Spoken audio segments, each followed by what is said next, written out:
Welcome to the Sports Wrap. George Rayner. It's been a while again. Hey, I'll tell you what, big-time sports, though. I've had an opportunity to watch the Twins play 3 games against Baltimore. I had to put a pillow over my head when they played against Atlanta because Atlanta's. I noticed one thing. Atlanta's pretty good. Atlanta's pretty good, and the Twins are not that good. Without their pitching, they would be right down there next to Kansas City. I mean, I'm not going to complain about that. But the Central Division has 6 guys in the All-Star game. And there's 5 teams, and five have to make it. And 5 have to make it. So that gives us a description of just kind of where we're standing. Well, I saw something yesterday or the day before. I was watching the Twins game, and it said that Oakland was 40 games under 500. And I'm like, oh my gosh, it's the 4th of July, and they're 40 games under 500. Oh, no, that's insane. Oh, I feel so bad. And Kansas City is right about there. They're about 37. Yeah. Yeah, no, they're not very good teams, and I'm just kind of amazing what the Twins are one above 500, and they're leading the division, and their pitching is doing fine. Finally, yesterday they hit the ball a little bit. Yep. And I love it when they get back-to-back pitches for homers. Those are dingers. So now got one, and then Buxton got one, and Big Max got a 3-run homer. He needed that pretty bad, but they all need that pretty bad. Yeah, they all did. Yeah. Yeah, Kansas City gave the boys a little respite. They got Baltimore coming to town this weekend. Yeah. We'll see. Well, in reality, they should have swept Baltimore in Baltimore. They should have. But they could have scored a run. It's the first time Baltimore had been potentially swept in years and years. So they had a shot at doing that, and actually they should have. They had the game, and they blew it in the end. But Kenta Maeda looked pretty good yesterday. Kenta Maeda was very good, and it's good to see him back. And you just and I saw him. He's up there 85 pitchers or thereabouts, and he looked strong from beginning to end. When we did our last show a couple of weeks ago, I had said Kenta was starting that next day, and I said if he goes 60 pitches. Well, I think they added him almost up to 80. I was very surprised, but they opened him up, and he's looked good. Well, he has that. It doesn't look like any other ordinary pitch, but he's got that splitter ball or whatever it is that does. And that zone. Yeah, I don't know how you hit that thing. Sonny Gray's the only All-Star on the team. Well deserved. It is, and I wanted, I thought maybe Joe Ryan would have a shot because he pitched so well 2 weeks ago, and then he give up 10 home runs to 5 home runs to the first 10 guys, and I think that kind of removed them from the list. You got to remember now the All-Star game's about a week away or whatever it is. Some guys will say they want to get out of the game, and they'll have to. So don't be surprised if Joe makes it, and I wouldn't be surprised if Johan, if one reliever went down, he wouldn't get a chance as well. Yeah, maybe you don't know what's going to happen as far as pitchers go. I mean, I take a look at the Angels. They had 2 really good All-Stars. Neither one of them are playing. We rely on our pitching staff. They rely on Trout and Ohtani to hit these home runs and get these dingers, and they've been doing really well. I mean, what do they each have, like 30 home runs for crying out loud? Shohei's got 31, I think, as of the other day, and now they're saying could he be the MVP and the Cy Young, and I'm like, well, I don't think it's going to be the first time that a pitcher's been named MVP, but they're making, of course, ESPN's trying to make more out of it, big market, trying to get people's tongues wagging. Yeah. I mean, he's doing great, don't get me wrong, but I get the whole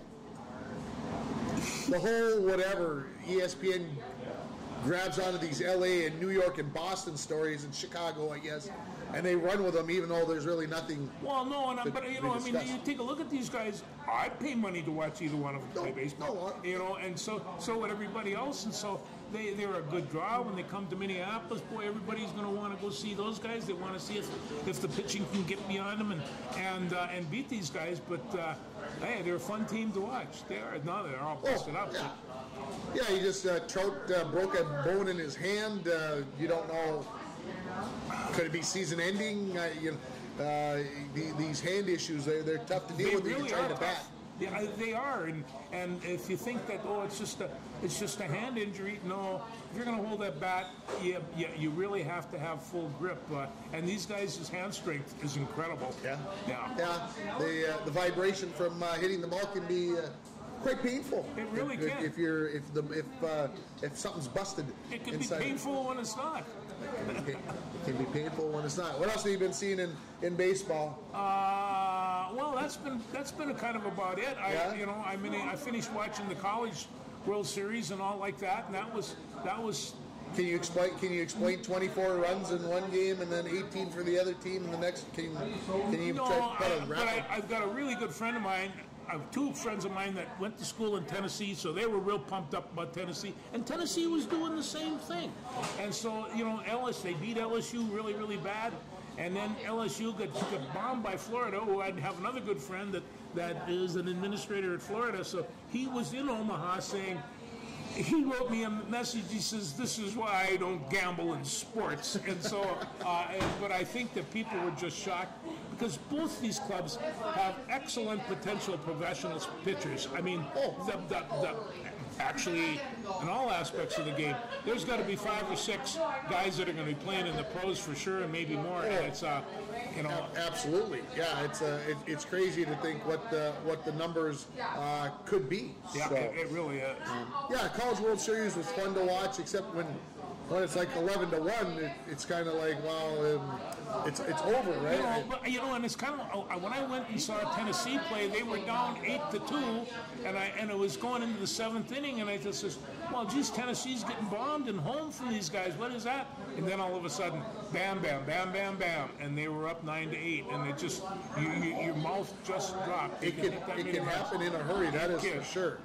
How's everything in Sioux Falls? Well, that is kind of what I was checking on here to see how our boy has done because I've been kind of off the grid, not watching a whole bunch. Well, let's see. Monday he went 1 for 2 with a couple of walks. Last night he went 0 for 4, so he's batting .270 right now. So I think last week I told you I think he was batting .290. So things obviously have fallen off a little bit, but we'll get down to watch Wyatt this weekend. Looking forward to getting a chance to watch some baseball. I went and watched my sons do batting practice, my grandsons, and they're hitting the ball all over, and everybody said, "Look, aim for the slot. You want the line. You don't." There's that. I said, Wyatt Ulrich will hit a ball anywhere you want that ball to be hit. And it's just like, that is an art, hitting them where they aim. I talked to a couple of people from Bismarck over the 4th of July, and they like Wyatt Ulrich. I mean, a lot there. So they saw him play many times. And so, hey, Wyatt's got a whole lot of fans pulling for him because he's a great guy. For sure. Yeah, I was out in Bismarck. Drove through Bismarck on our way out on our vacation. So I sent them a picture and said, I'm back in your old stomping grounds.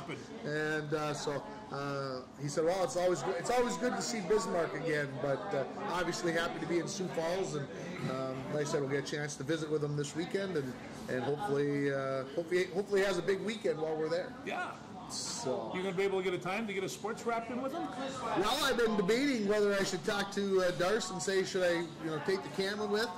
Tripod would be loaded. I'm sure he could probably find, a few minutes to sit down with me on Saturday. It might be nice. So, yeah, he's a draw.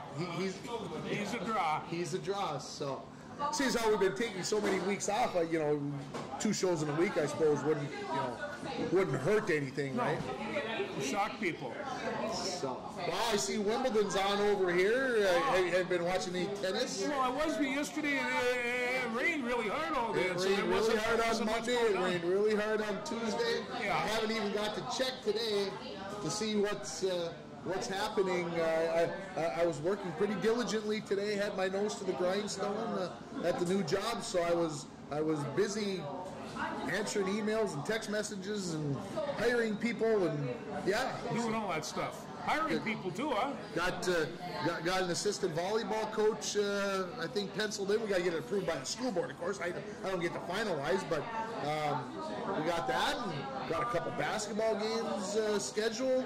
Got the boys into a holiday tournament. So, yeah, once you get those holiday tournaments, people, you're doing the job. That takes care of a good part of Christmas. So, yeah. So, anyway, so we're working on that. Coco Gauff got beat on Monday. That was no good for the American side. But like I said, tennis on grass is not that kind of grass either. I know what you were thinking. No, but what do you think of Serena trying to make a comeback? Venus. Yeah, I wasn't expecting a whole lot. Break the record. Nobody will ever probably play 24 ever again. I don't see that happening. Although I was surprised, not to change gears completely out of tennis, but Sergio Garcia missed qualifying for the British Open, the Open, and so his string of 24 straight is broken. And I'm like, has Sergio not played well enough to have already be into the Open? But I guess not. So there you go. And he had a run of 24 in a row. That's what made me think of when I talked about Venus. But the tennis on grass is a great equalizer. If you don't make the adjustments, all of a sudden it's not. I really can't believe how much it changed from grass to clay. It's just the clay is so much harder, so much faster, and it's just. It's a different deal altogether. It's a different game. They were talking yesterday. I was watching a little bit, and they were talking about the footwork. Yeah. And how everybody likes to slide. Well, you don't want to be sliding on the grass. No. That's not necessarily a healthy thing to be doing body-wise. But Djokovic was playing up to the crowd, and I'd be surprised if it wasn't him and Alcaraz at the end in the men. And, well, these guys, they're entertainers too, and it's just like they want to feed their crowd, and they do that. And they were kind of talking about the fact that, Djokovic isn't maybe the most popular player in the world, just because of his stances on things. And so I think he was trying to play up the crowd, going, well, if I can win some bonus points with the crowd. Just like professional wrestler. He's the bad guy, and it's... There you go. The other thing that I've watched here the last couple of weeks, the Lynx have come back.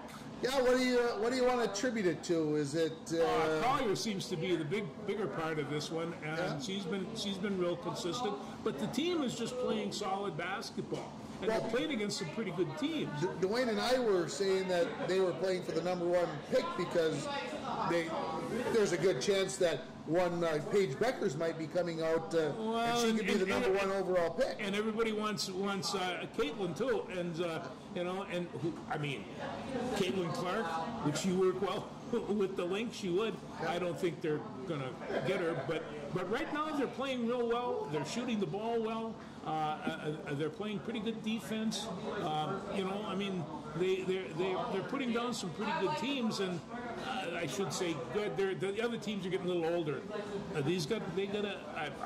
Hey, would they lose 5 or 6 of their first games? They don't do that anymore. Yeah, they've definitely come around. I'd like to see it. I don't want them drafted number 1 and number 2. I want them to be successful. That's but right. I think taking a new group of ladies and putting them all together and getting them all flowing in the right direction. It seems that maybe the coaching changes and everything works out real well. They seem to be... Well, it'll be interesting because next year, of course, they'll have the Olympics right in the middle of the season. So they'll have, Cheryl Reeve. I don't know what she's going to do, if she's going to coach the Lynx right up until they take the break to send the team to Paris. Or well, she is the national coach, she's right? the national coach. So it'll be interesting to see. Is she going to have things to do, or does she coach her team up? Who knows? Yeah. We'll see, but it's going to be, like I said, hey, get to the 500 mark, make the playoffs. Let's do it right, Sure. for the Lynx. Yeah. No, I agree. Right now, they would be there. So what do you think of the Wolves signing Anthony Edwards to $260 million? I'm going to tell you this. If I were a professional hockey player, I would be embarrassed at the measly millions that I'm making compared to the NBA basketball team, or pretty much every sport for that matter. It's just incredible. My mom was up and she asked, I don't know how we got started talking about basketball or whatever, and she says, what is the average salary in the NBA? And I said, geez, Ma, I said, I would guess it's like 11 or 12 million. But I said, I'll put it into the phone. So I put it into the phone. 9.66 million is the average. That's for all those bench guys, everybody that's around there. That's everybody. They have, the minimum salary is 1,017,000 or something like that. 9 players in the entire league played for the minimum last year. 9. Just 9. Yeah, like I say, if I were an NHL hockey player, I would just, oh my God, I'm getting 9 million's not enough. 8 million's not. So she asked me, so what's it's Nikola, not Nikola. Nikola Jokic, what does he make? So I looked it up. He's scheduled to make $46.7 million next year. Wow. 46.7. And he was drafted 46 when he came in. He was not even going to make that team. Well, he did. And scheduled to make $58 million in 4 years. $58 million per year. It's not bad. We laugh at all these numbers because we don't really understand them. And he's got a math degree. You can't. It's hard to fathom making $58 million a year for playing basketball. It seems almost ridiculous. If you have a business with that kind of overhead, you have to be producing some kind of revenue in other places. And so, and the first thing they're going to do is they're going to go and say, of course, we need a new arena. And we need more boxes. We do, yeah. We got to be able to do that. So we'll see what happens here. But and of course, the TV contract has a lot to do with that. And ESPN just went through and just fired a whole bunch of. They did. Terminated, whatever the word, maybe not fired, let go, nicer way of saying it. A whole bunch of their talent. Among them, Steve Young, which. I would guess Steve Young, A, doesn't need the money, but B, he probably had a pretty big contract, I would guess. And, when you make that kind of money, he's very well known. He has a good technical mind for football. He knows what he sees. So I would imagine they're just tapering that cost down. They got to keep the money so they can pay the NBA and the NHL the billions of dollars that they're paying for those. That is correct. Not that it's all about the money. No. Yeah. No. So, okay. Number one, before we leave the Wolves. Yeah. People are saying that Cat has to go and he has to go now. Because otherwise the Timberwolves are going to have no dough left, and they can't afford to keep him and give these other fat contract extensions. And so I really don't want to see Carl Anthony go, but you got 2 max contracts now, and you start saying, okay, we got 2 guys that we're paying 75% of our budget to. What does it leave? But then you start asking, okay, you've got LeBron James and Anthony Davis and whoever. Okay, well, you got 40 million, 30 million, and there's got to be a way that these other teams are doing it. So 30 million here, 40 million there. Pretty soon we're talking real money, and it's but it's kind of a strange situation. And then the people that are on the bench there, like you say, they're making an awful lot of money, and some only 7 million or 8 million. Yeah, are they contributing to anything but other than taking up spots on your bench? And that's the question. Now, I personally thought that the Timberwolves coming off the bench last year were not bad. I mean, there were times that they picked it up and held the team together. They gotta go out on the court for a little bit because somebody's going to get in foul trouble. Oh. But the thing of it is, and then so you'd say, is Towns and Gobert are they ever going to be a pair? And a lot of people don't think that can happen. And Anthony Edwards' new contract doesn't kick in for a year. I think if I read that correctly. But Gobert's making in the $38 million range, 37 somewhere in there. Don't quote me on that number. And of course, Cat is making in a similar range. Well, now you go put Anthony Edwards in there, and you start mixing that all together, and you say, okay, we got about 110 million now mixed in with these 3 guys, and. Well, somewhere along the line, somebody's got to say, how do we get the fans in the arena to pay for this? Because, it costs a lot of money to run those guys. Yeah. That's why you sit in the upper deck. And, so. So that takes care of baseball, basketball. Any hockey news you want to talk about? Connor Bedard getting drafted number 1, no surprise. No, and Maroon as well. So Pat Maroon, Pat Maroon, they 35 years old, but they were talking. They had to replace Ryan Reeves. They had to have an enforcer. Well, they cut a chunk there. I'll tell you, hey, he'd scare me on or off the ice. Yeah, when I again on vacation, all of a sudden I see the Wild sign Pat Maroon or trade for Pat Maroon, and I'm like, huh? Well, I had to go back and start searching because I missed that Ryan Reeves had signed with Toronto, and then it all made sense. Well, I'll tell you what my friend Patrick Russi says. Kaprizov doesn't need any protection. He's got a butt bigger than mine, and so. But you got to take care of your score. You got to take care of what takes care of you, and so I understand that. That's kind of the way the game is played. Guy who's won some Stanley Cups, hopefully can bring a little of that pizzazz and give the Wild a chance to do something. Can't say that I know a whole bunch about the draft picks that the Wild made. Good, bad, or otherwise, I don't know. I'm not sure they had a lot of places to go, and they haven't for the last number of years. Even at the trade periods, they got set lineups, and of course they are restricted by those contracts, and the bought out contracts. Yeah, so it is what it is. Yeah, the NBA draft, the NHL draft kind of comes through, and you kind of see what it is. Have you been watching any Summer League basketball on ESPN? I have not. I haven't been able to. After last year, I kind of just I don't want to do this. I was flipping through the channels while we were on vacation, and I hit the button, and here's Summer League basketball from Sacramento, and I'm like, I'll bet George is watching.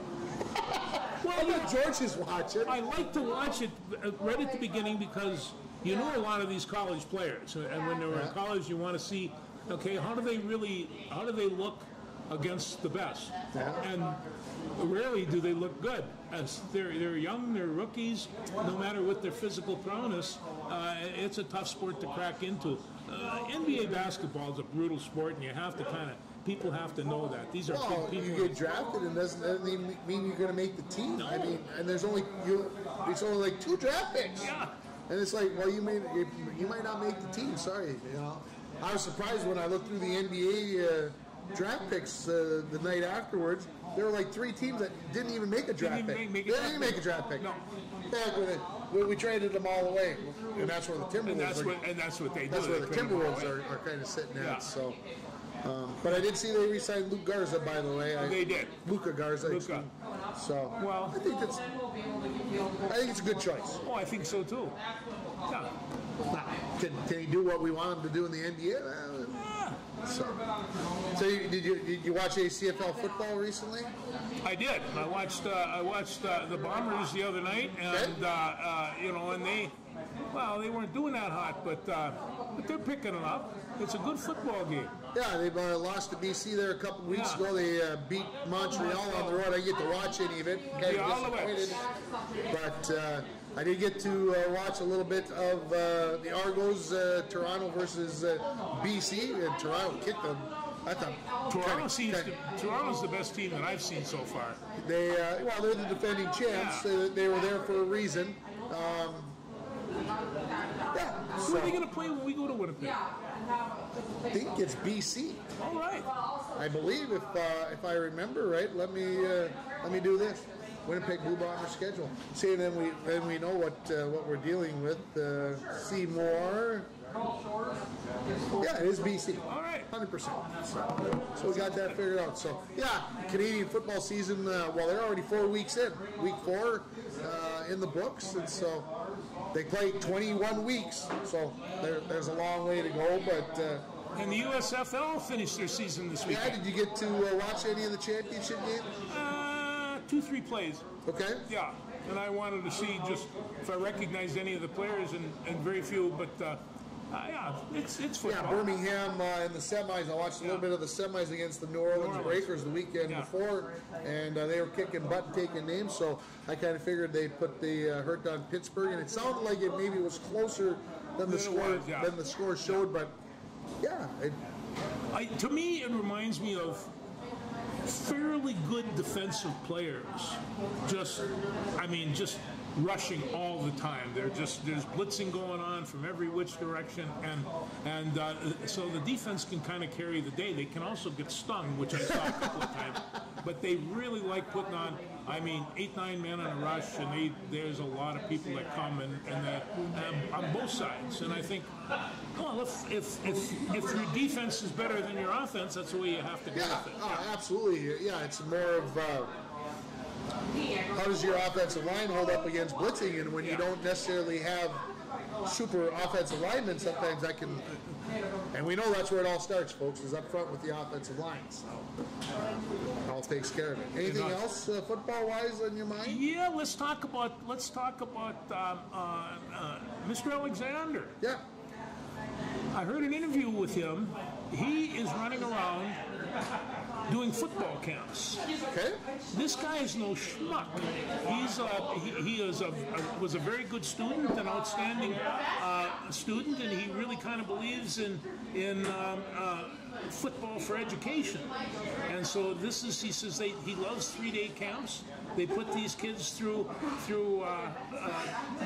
like 3 days a lot. It's not all football. They do all kinds of life skills with these kids and stuff. He says, this is what saved me in the 10th grade, or when I was 10 years old, was this right here. And he says, I realized talking to these guys that I wanted to be just like that. And my parents would not let me go play football until after my homework was done, and I better have straight A's, and it goes on and on and on and on. And so, he does one of these out of Boise State where he went to college, and so running backs don't get a lot of respect these days. And I can understand that with the kind of wide receivers we have, but I still like them. If nothing else, for old time's sake. There's nothing more fun than watching C.J. Ham going in there, because I know I'm going to see a play I recognize, and it's and so I hope that they do really well, but I don't think that they're going to give up a lot at the position by losing Delvin Cook. Yeah, and I'm kind of surprised that Delvin hasn't signed yet. I am too. I thought by now somebody would have bit the bullet, so to speak, sure. And said, yeah, we can afford the $9 million or $10 million or whatever Delvin wants.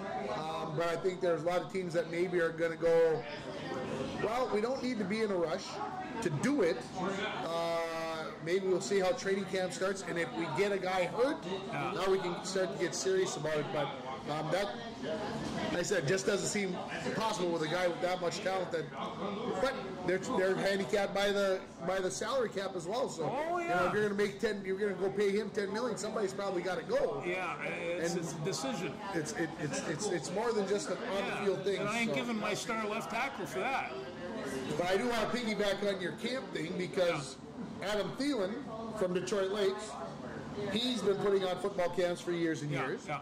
And, of course, he finally went back and did one in Detroit Lakes, or is doing one in Detroit Lakes, I should say. Boy, how many is he going to get for that? So they opened it up, and they were going to take the first 200. Yeah. It was closed in less than 5 minutes. Oh, my Lord. 200 spots were gone in 5 minutes. So they opened another camp for another 200 kids, and that one closed in just over 5 minutes. So, obviously, the kids in Detroit Lakes want to go to Adam Thielen football camp. Shocking. From International Falls, would you want to go if Bronco Nagurski was holding on? Go to Adam Thielen. That's exactly right. So. I wish that guy a lot of luck. I'll tell you, from a poor guy from Mankato, they says, well, did you see any scouts? I said, I was never scouted. He was never even scouted. And out of the whim of somebody in the Viking office, they invited him to camp, and look at what he produced. Just goes to show you, it's not always the numbers. It's not always the top ones. I think he did a remarkable job for the Vikings while he was there. Yeah, considering his contract would have been for like $9 million this year, and that's why he got let go. For a guy who, like you said, went undrafted and everything else, not too shabby. Not to bring it back, but somebody else got let go this weekend. Nelson Cruz. I did not see that. Yeah. Interesting. Yeah. And so, everybody's saying, well, would the Twins be it? Because they love him. But we got no room for him. And it's, they just don't have any room for him. But well, somebody could go down the road. I suppose. Where are you going to put him? You got 2 designated hitters. Play first base, can't go stand over at first base, can't? I don't know. I don't know either. Does he even have a glove? Who knows? Yeah, he's 43. Probably can't put him out in the field. At least he put the ball in play, unlike Joey Gallo, who goes up and swings at the first 2 pitches and misses, and then takes called third strike every time down the middle. Well, no, but he got a dinger too. So he did get a dinger. Joey blind squirrel. In the web. Blind in the acorn. Yeah. Every time we're ready to send these guys to the swamp, they go bam, bam, bam, and it's just like they pick it up, And Carlos Correa, like hitting 220, which is far below what his money's worth. But somewhere along the line, he's going to go on a spree. I can feel it. Yeah, he went 4 for 5 the other day, and Rocco came out and basically said he's going to be at the top of the lineup, and that's where he's going to be. And I think Carlos basically went in and said, look, quit dicking me around in the order. Don't. 1 game on third, 1 game on 2, 1 game on whatever. Just put me in the top spot or pick me a spot and let me go do my thing. Well, and people say there's only a couple of ways of doing this. You keep these people at their spots, or you send them to the bottom and make work their way up. Well, how are you going to have Carlos Correa work his way up? He's pretty up the way it is, and it's so. At $35 million a year, he better be kind of up. He better kind of up. But he looks good on the leadoff position, and that's kind of what they were hurting. Think of all the leadoff people they've had this year. My Lord, they started off with Max. Where my mother and I were watching yesterday afternoon, and he came up in the 8th or 9th inning, which 8th inning it had to have been. And of course, the guy throws him a big sweeping slider that drops out of the zone, and he swings over the top of it. I mean, Carlos has done this 62,000 times this season already. Right over the top. The second pitch comes in, does the same thing, swings right over the top of it, and I finally turned to my mother and I said, well, he's going to throw him another one. I said, he's going to throw him another one, and he's going to swing over the top of it. Well, this time he threw him one that just about hit the plate, and he didn't swing. And I'm just like, he's they're going to throw you that. He's got to know, doesn't he? He's up there fishing it. I see some of the pitches these guys. One pitcher was threw 48 changeups. He's having that, 26 fastballs, 40 changeups. So you got to be relying on. That's got to be one heck of a changeup. It's got to be one heck of a changeup. It's got to look pretty good. It's got to look pretty good. Look pretty good along with the fastballs. Yeah. So, Loon's got a big win over the weekend. They're scoring more runs than the Twins. So we'll I stole that from Rusey. I was shocked as heck when I saw the score as it was coming across. I'm like, it was 2-0. Yeah. And I'm like, oh, they'll blow it. And no sooner did I get done saying that, and here comes the thing that was 2-1, and I'm like, here we go. And they went 4-1. So, yeah, it's I'd love to get down there and watch a match, but it just I made other commitments again. You're a working man. So, but what else? Anything else? Geez, I'm pretty much covering it all. Yeah, you've been while I've been gone. You getting any reading done? I have right now. Yeah? I'm picking up. I'm reading 2 books at once, and that's always tough. Dangerous. But the one I picked up is a new autobiography or biography of Ernie Pyle. And Ernie Pyle was a World War II columnist, and he was the GI's writer, and he wrote from the viewpoint of the soldier. Now, what I'm finding is he was not only an incredible writer, and I have all his books that he wrote, and I've read them, I've underlined them, I used them a lot, but all the writers of World War II, they kind of went with their army group, and they actually wind up being war propagandists for the government. We had to sell the people in the United States, and they were worried about, after a couple of years, are they going to get tired of this war? And it's all the rest of that. And so they used Hemingway, Robert Coppola, and Ernie Pyle, and a bunch of other, Don Whitehead's another one. These guys were all basically war propagandists, but they became extremely famous for doing it. And so you hear stories like Ernie tells the story. They get into a hotel in Paris when it was being liberated. Hemingway drops his bag down on the table, and out rolls a hand grenade. And what do you got there? Just in case, he says, and then they laugh. You know, so these guys were characters, but they could really, really write. And if nobody has spent any time reading Ernie Pyle's columns, just do it. It doesn't matter what war they're doing it. They're really fantastic. It's a great story. So that's what I've been spending time with. Last night I did playlist until 12:30 and took my book to bed, and I sat there and read for another hour, and I just thought, you got to get some sleep. Well, just go a couple more pages. Yeah, it's a very good book. Okay. That'll be gone in about 10 days. Anything else? I really can't think of anything. It's been a great 4th of July. Yeah, I was to say you were out at the cabin for the 4th? We were out the cabin for the 4th, and I held my dog in my lap while the fireworks were going off and all like that. So yeah, no, it was a good 4th of July. All my grandsons were there. I went to watch my son throw batting practice to my grandsons, and well, he's a tough coach. Yeah. You know, you hear stories about all the time. So any of you kids out there that think, you know, that the old man's been kind of hard on you, or the coach is kind of hard on you, you ain't going to get there any other way. It's just not. It's not going to happen. They call it negative coaching, and I suppose it probably is. But you hear well when it's negative. It's well, and I think if you take it the way that it's meant to be given. Yeah, and everything goes well. Everything does go well. Yeah, I've been the brunt of numerous negative coaching in my career. Sometimes a lot, and sometimes I'll even complain. Didn't do any good. And now the guys that were doing that, they're kind of like my father, so it works. Yeah. Anyway, no, that's about it. But I am hurt that I've been spending too much time watching baseball, and I don't know how to correct that.